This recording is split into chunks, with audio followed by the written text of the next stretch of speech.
What would you do if at exactly the same time every night, an unknown voice spoke to your entire town? Not through a radio, not through a phone, not from a speaker, just a voice, appearing out of the darkness. And the strangest part? Everyone heard the same thing. This is the fictional story of Bellwether, a quiet little town where something impossible began happening one night, and continued for 30 nights. Bellwether was the kind of place where people knew each other's routines. There was one main street, a small grocery store, a gas station, a church, a school, and a thick stretch of forest beyond the final row of houses. Nothing about the town seemed unusual. Until the first night. At exactly 2:13 in the morning, dogs across Bellwether suddenly began barking. Not one neighborhood, the entire town. Residents woke up and looked through their windows. Some stepped onto their porches, expecting an intruder, an animal, maybe a car passing through town. There was nothing. Then, through the darkness, came a man's voice. It was quiet, almost calm, and it said, "Don't open the door tonight." That was all. By sunrise, dozens of residents were talking about the same voice. The police received calls from people who had never spoken to each other, yet their stories matched. Same time, same voice, same warning. There was no emergency broadcast, no obvious loudspeaker, and no explanation. The second night, people waited for it. Some stayed awake beside their windows. Others turned on every light in their homes. A few families kept their televisions running, hoping that some ordinary noise would drown out whatever they were expecting. At 2:13, everything changed. The voice returned. But this time, it sounded different, closer. You should not have listened. A woman named Mara Bennett managed to record it on her phone. She shared the recording with a few neighbors. Within minutes, other recordings appeared. That was when the residents noticed something impossible. The voice sounded as if it had been recorded from different locations. One recording made it seem like the voice was coming from the forest. Another sounded as though it was somewhere behind the house. A third appeared to place the voice directly inside the room where the phone was recording. Mara took her recording to the local police.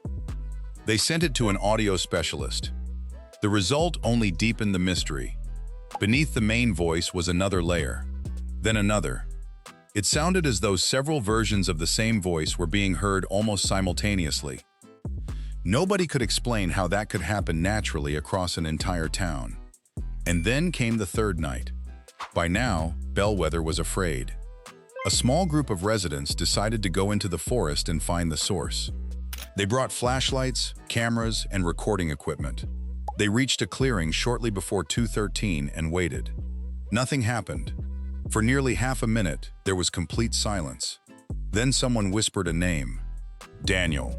The man named Daniel froze. Nobody in the group had spoken. The voice said his name again. Daniel. This time, it sounded as if it had come from somewhere between the trees. Then another voice answered. He shouldn't have come. The group ran. They didn't stop until they reached the road. When they reviewed the recordings later, they found something they hadn't noticed in the panic. There really had been two voices, and neither sounded like it was coming from the same direction. Daniel left Bellwether the following morning. He never publicly explained what happened in the forest. But the voice didn't leave with him. It continued, night after night, always at 2:13. And strangely, the messages began changing. On one night, it said, "Stay away from the windows." Another night, "Someone is outside." Then, "Don't answer." The residents began comparing recordings, trying to understand whether the messages were random. They weren't. The warnings seemed to be getting more personal. People started hearing their names. A shopkeeper heard the voice mention his late brother.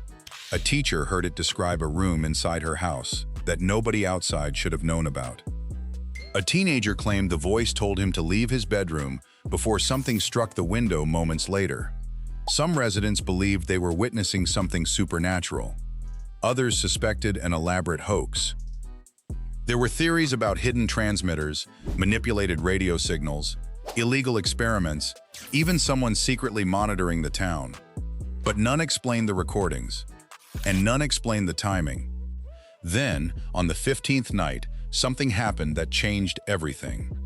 At 2:13, the voice didn't speak from outside. It came through the town's emergency warning system. For several seconds, static filled the streets.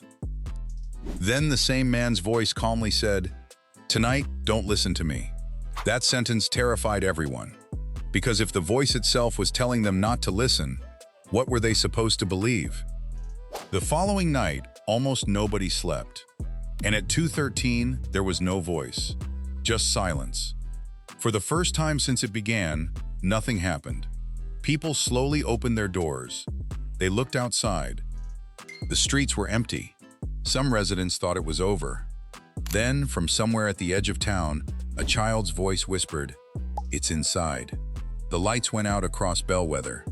Not every house, not every street, but enough to make people realize something. Whatever was producing the voices didn't need the same system every night.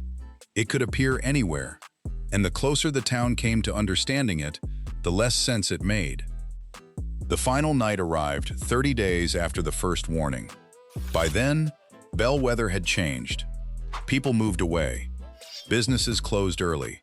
Neighbors stopped gathering outside, and every clock seemed to become an object of fear. At 2:12, the entire town waited. 2:13 came. Nothing. Then, exactly 1 minute later, every telephone in Bellwether rang at once. The sound echoed through empty houses. People answered cautiously. And the same man's voice spoke from every receiver. But this time, there was no warning, no threat, no mysterious message, just one sentence. "I was never outside." Then the line went dead. Bellwether never discovered who or what had been speaking. No transmitter was found. No recording device was uncovered. No person ever came forward. And perhaps the most unsettling detail is what happened afterward. The voice stopped. Completely. For years, Bellwether remained quiet. But some residents claimed that every once in a while, at exactly 2:13 in the morning, their phones would briefly show an incoming call with no number attached. They never answered. Because after 30 nights of hearing the same voice, the people of Bellwether had learned one thing. The frightening part wasn't hearing someone speak in the darkness. It was realizing the darkness might have been listening first. And if that voice was telling the truth when it said it had never been outside, then where had it been all along? If this story kept you wondering what might be hiding just beyond the ordinary, give the video a like, subscribe for more fictional mysteries, and turn on notifications so you don't miss the next one. And tell me in the comments, if you heard that voice at 2:13 tonight, would you answer?